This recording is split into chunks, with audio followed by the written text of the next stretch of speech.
మాటే ఒక ఇంపార్టేషన్గా పనిచేస్తుంది అని చెప్పారు. ఆయన ఒక ఎగ్జాంపుల్ చెప్పారు. ఒకవేళ జాబ్లో కనుక మీకు చెప్పారనుకోండి, ఒక నెలలో మిమ్మల్ని నేను జాబ్ తీసేస్తున్నాను, ప్రపంచం అంతా రిస్ట్రిక్షన్ ఉందనంటే వెరీ సింపుల్, డోంట్ క్రై. ఇదే చెప్పాడు ఆయన. Don't cry, don't panic, don't do these and those things. Very simple.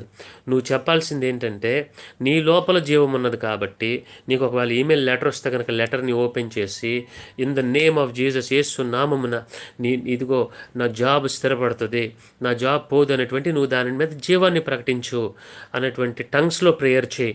Letter అక్కడ పెట్టి నువ్వు టంగ్స్లోనే ప్రేయర్ చేయి కంటిన్యూస్గా అని చెప్పారు. అది ఒకవేళ నీ ఫోన్లో ఈమెయిల్ ఉంటే కనుక ఈమెయిల్ని ఓపెన్ చేసి టంగ్స్లోనే ప్రేయర్ చేయి.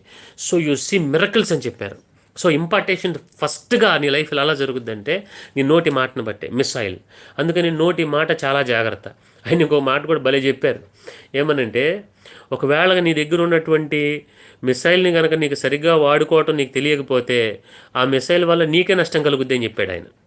అంటే నిజమేనండి, జీవన మరణములు 4 వశం. కొన్ని సిచ్యువేషన్స్లో మన నోటి మాట మనం ఏది పడితే అది మాట్లాడేస్తూ ఉంటాం. జరిగేది ఏమొద్దని అంటే నీ నోటి మాట ఒక ఇంపార్టేషన్గా పనిచేస్తుంది నీ జీవితంలో. సో 100% మీ నోటి మాటని చాలా జాగ్రత్తగా చూసుకోండి. Pray in tongues, that is very very important. అది ఆయన చెప్పిన మాట. ఓకేనా? సో ఫస్ట్ థింగ్ ఈజ్ నీ నోటి